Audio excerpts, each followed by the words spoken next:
Vous allez comprendre maintenant, on va aller dans une autre étape. Les Noirs, en fait, on va mettre en fait d'autres Noirs en esclavage. Puisque j'ai dit que non, ça ne pouvait pas avoir le même. Néanmoins, je mets ce titre-là pour de ceux qui sont toujours sceptiques, qui ne veulent pas comprendre. Je vais vous choquer encore davantage au travers de cette étape-ci. Les Noirs vont mettre en fait leurs frères noirs, leurs propres frères noirs dans l'esclavage, selon le livre de Zoula, vous allez voir. Alors, dans le livre d'Exode, le chapitre 1, le verset 1 à 3, il est dit que quoi? Kolaïta mourut physiquement ainsi que ses frères, sa sœur et toute la génération d'initiés en Égypte, puisque c'est là-bas qu'il est mort, c'est là-bas qu'il travaillait, il exerçait en fait son ministère. C'est là-bas qu'il travaillait, il était un haut fonctionnaire là-bas, un conseiller du pharaon là-bas. Jusqu'on l'a momifié, on l'a mis dans les sarcophages. Donc son corps, en réalité, son corps doit toujours être là-bas. Il faut qu'on aille faire des fouilles. Il faut que Zola nous amène faire des fouilles, bien vous amène, vous les membres de son groupe là, vous amène visiter en fait, parce que le corps de votre ancêtre Joseph est là-bas, Kolaïta. Ou c'est là-bas, ou c'est ailleurs, il ne sait pas quoi. Ok. Donc, on dit qu'après la mort, mais Zola va un peu biaiser un peu cet endroit-ci.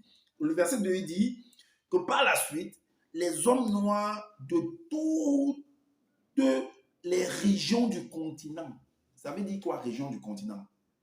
Parce que l'Égypte, c'est dans le Maghreb. Il y avait un chef d'État. Selon toi, c'est Potiphar. C'était lui, dont le chef d'État, la manière dont on appelle un chef d'État en Égypte, c'est les pharaons. Par exemple, en Arabie, dans le Golfe, dans le Moyen-Orient, là-bas, on dit, par exemple, au Qatar, on dit l'émir du Qatar. Est-ce que vous comprenez? L'émir du Qatar. Donc, il y a des noms que. C'est un peu ça. C'est un peu comme, par exemple, quand Mobutu, lui, il avait pris le titre de maréchal Mobutu. Un peu, par exemple, en Éthiopie, en parlant de Haile Selassie, là-bas, il s'était donné un autre nom là-bas aussi. Donc, cela dépend de chacun. Alors, le verset 2 dans Exode, Zola dit que par la suite, les hommes noirs de toutes les régions du continent eurent tant d'enfants qu'ils devinrent extrêmement nombreux. Donc, comme si en fait, pendant que quand Kolaïta vivait en Égypte, comme j'ai dit, la question de savoir est-ce que c'était des Noirs qui étaient en Égypte là-bas, vu qu'aussi certaines personnes des Kamés disent que non, l'Égypte antique était pharaonique et c'était des Noirs. Donc, ça veut dire que, ben, je crois que c'était des Noirs là-bas. Le même Zola confirme que c'était des Noirs. Et maintenant, alors, si toute la région, ça veut dire que quand donc, la population qui était en Égypte, donc ailleurs, il n'y avait pas de population. En Afrique de l'Ouest, en Afrique de l'Est, en Afrique centrale, en Afrique du Sud. Donc, il n'y avait pas de population là-bas. Donc, c'est quand Joseph est mort là que toutes les régions du Congo ont commencé à se multiplier. Ah bon? Le Maghreb, les États du Maghreb ont quoi avoir? La gestion de leur pays a quoi avoir avec la gestion des États de l'Afrique de l'Est, les États de l'Afrique de l'Ouest, les États de l'Afrique du Sud, les États de l'Afrique centrale. Chacun a sa constitution. Chacun a sa constitution. Ils votent les lois comme ils veulent là-bas. Mais la question aussi que je voudrais vous poser également, c'est que pendant que Kola était là-bas, il n'y avait pas une loi divine parce que certainement Zola nous fait comprendre que la loi divine est différente de la constitution de chaque État. Si c'est la même chose, bah, il faut qu'ils nous disent.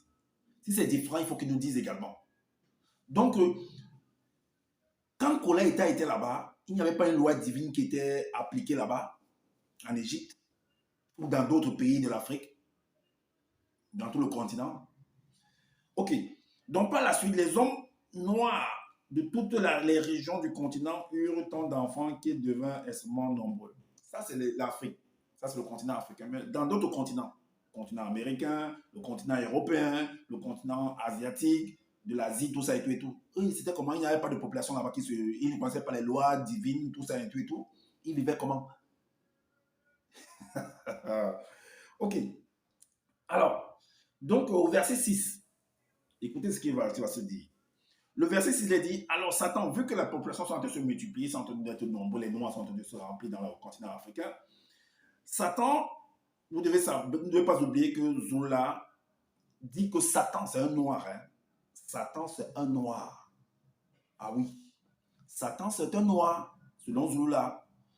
Alors, Satan, le mauvais esprit, établit le puissant démon dragon marin, le puissant démon dragon marin, le tout premier démon qui disposait d'un très grand pouvoir dans le monde occulte afin d'opprimer le peuple noir non ici. Donc ça veut dire que Satan a établi en fait le tout premier, le démon dragon marin pour opprimer le peuple noir parce que ils étaient en train d'être nombreux. Je vous lis ça, sur le verset 4. Il est dit, alors Satan le mauvais esprit, voici. Alors, Satan le mauvais esprit dit, voici que le peuple noir est maintenant de plus en plus nombreux et de nouveau plus puissant que les blancs et les sans mêlés. Le verset 5 dit, il est temps d'aviser à son sujet de peur qu'il ne contrôle pour toujours le monde, de ce monde qui lui appartient légitimement. Il n'a pas mentionné que c'est parce qu'ils ont adoré des faux dieux, c'est parce qu'ils ont manqué du respect à Dieu, qui est l'Oba, tout ça. Rien n'est écrit là comme ça, non. C'est plutôt parce que, dans la cause en fait première, c'est parce qu'ils sont en train d'être nombreux qu'il faut les réduire. C'est ça la cause. Et donc, ils ont adoré, ils ont manqué, ils ont abandonné en fait une alliance. C'est pas mentionné comme ça. C'est ce que tu as écrit là. Ok. Maintenant, on va aller dans le livre d'Ézéchiel pour savoir qui est le grand dragon marin là. Parce que là, c'est ce que tu as écrit. Qui est caché derrière le démon dragon marin que Satan va disposer, va envoyer pour aller, soi-disant, opprimer les noirs qui sont en train de se multiplier, qui sont en train de se multiplier. On va aller en fait dans référence biblique. On va aller dans la référence biblique. On va aller dans référence biblique. On va prendre deux versions des Bibles. On a la Bible des témoins de Jéhovah et la Bible de Abbé Fillon. On va aller dans référence biblique. On va aller dans référence biblique. Dans le livre de Ézéchiel. Ézéchiel chapitre 29. Ézéchiel 29, verset 3. Ézéchiel 29, verset 3. La Bible des témoins de Jéhovah, on va voir qui se cache derrière ce grand dragon marin que Zola est venu écrire. La traduction du monde nouveau. Dit quoi? Voici ce que tu diras. Voici ce que dit le souverain Seigneur Jéhovah.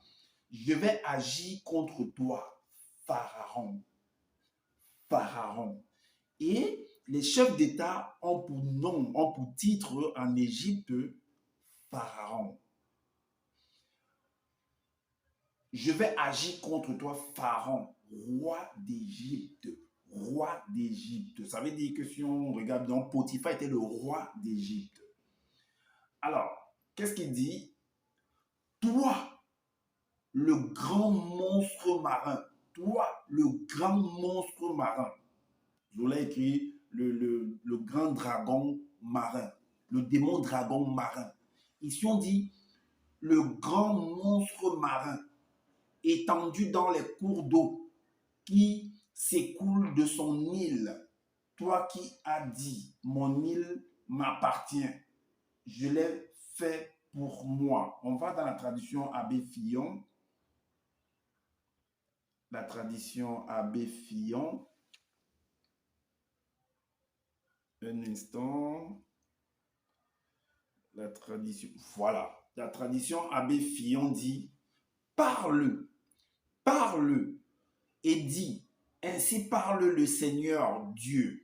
Voici, je viens à toi, Pharaon, roi d'Égypte, grand dragon, ce que je voulais ajouter, marin, grand dragon qui te couche au milieu de tes fleuves et qui dit, le fleuve est à moi et je me suis créé moi-même. Est-ce que vous comprenez? Voilà. Donc, c'est le même verset en fait que Zola a pris, il a trafiqué en fait. Alors, on va aller dans le livre de Chroniques pour voir le lien familial entre les enfants entre Jacob, dont ses enfants, et l'Égypte. Parce que soi-disant, l'Égypte, même les Kami disent que l'Égypte ancienne était pharaonique, l'Égypte c'était des Noirs qui étaient là-bas, tout ça. Donc, on va donc voir le lien familial entre ceux qui sont les Noirs qui sont, on va dire ça comme ça, qui sont opprimés. Et qui sont ceux qui sont cachés derrière cette oppression-là? Qui sont ceux qui sont en train d'opprimer des Noirs? Et vous allez voir que c'est des Noirs encore, parce que l'Égypte, tel que vous dites, c'était l'Égypte pharaonique, c'est des Noirs. Donc, c'est des Noirs qui vont mettre en esclavage, qui vont opprimer leurs propres frères noirs. Allons lire. Dans le livre de Chroniques, toujours dans le livre de Zola, dans le livre des Chroniques, il est dit, dans 1 Chronique chapitre 1 au verset 11, il est dit, fils de Bowinda, Bowinda c'est Cham, il y a Mundo qui est Couche, il y a l'Éthiopie et Couche, Mundo qui est Couche, Éthiopie, il y a Djenne qui est Mitzraïm, l'Égypte, dont l'Égypte, et il y a également Djandissé, Djandissé c'est Canaan, soi-disant la terre, le lieu où on voulait que, Dieu, soi-disant Loba dit que c'est là-bas que les enfants il a promis que les enfants d'Abraham devaient aller. Qu'Abraham lui-même devait aller là-bas. Donc c'est la terre promise en fait, Canaan. Et Canaan là est le fils de Cham. Donc Canaan et l'Égypte sont frères, même père. Canaan, Éthiopie et l'Égypte sont frères, même père. Vous comprenez? Ok. Maintenant, on va aller dans le verset 9. Il est dit que voici les fils de Noé. Il y a Sem, il y a Cham, il y a Japheth. Sem, vous allez vous rendre compte que c'est de Sem qu'est venu Abraham, dont on dit que ses enfants, sa descendance sera esclave. Donc sa descendance sera esclave, donc les Noirs vont être asservis. Ok, donc c'est de là où Abraham va sortir. On va aller au verset 18. Le verset 18 dit que voici les fils de Sem. Il y a Elam, il y a Namala, qui est Ashur, il y a Belalo, qui est Apachad, il y a Ewendi, qui est Lud. Maintenant, le verset 20 nous dit, de la lignée de Sem apparut Ibangame, qui est Nahor, Ibembame, qui est Terach, et Sango, qui est Abraham. Fils de Sango, il y a Ismaël, il y a Isaac, puis il eut dans la suite des fils et des filles en grand nombre. Ça, c'est le verset 20. Le verset 22 nous dit, fils de Isaac, il y a Ésaü et Jacob. Le verset 24 nous dit, fils de Jacob, il y a Ruben, il y a Gad, il y a Juda, il y a Azer, il y a Dan, et il y a Nephtali, il y a Siméon, il y a Lévi, il y a Zabulon, il y a Joseph. Et vous comprenez par là que l'Égypte, les Israélites, dont les Noirs, donc qui sont les descendants ou les frères depuis Joseph, qui était là-bas, ses frères sont venus là-bas, ils ont fait, donc ce sont les Israélites. Et les Israélites et les Égyptiens, c'est la même famille. Donc, ils se sont mis à se tuer entre eux. Voilà des frères et sœurs qui se sont mis à s'entretuer, qui ont mis les autres frères noirs en esclavage. Est-ce que vous comprenez? C'est ça qu'ils sont venus écrire. Et je ne fais que lire ce qu'ils sont venus écrire.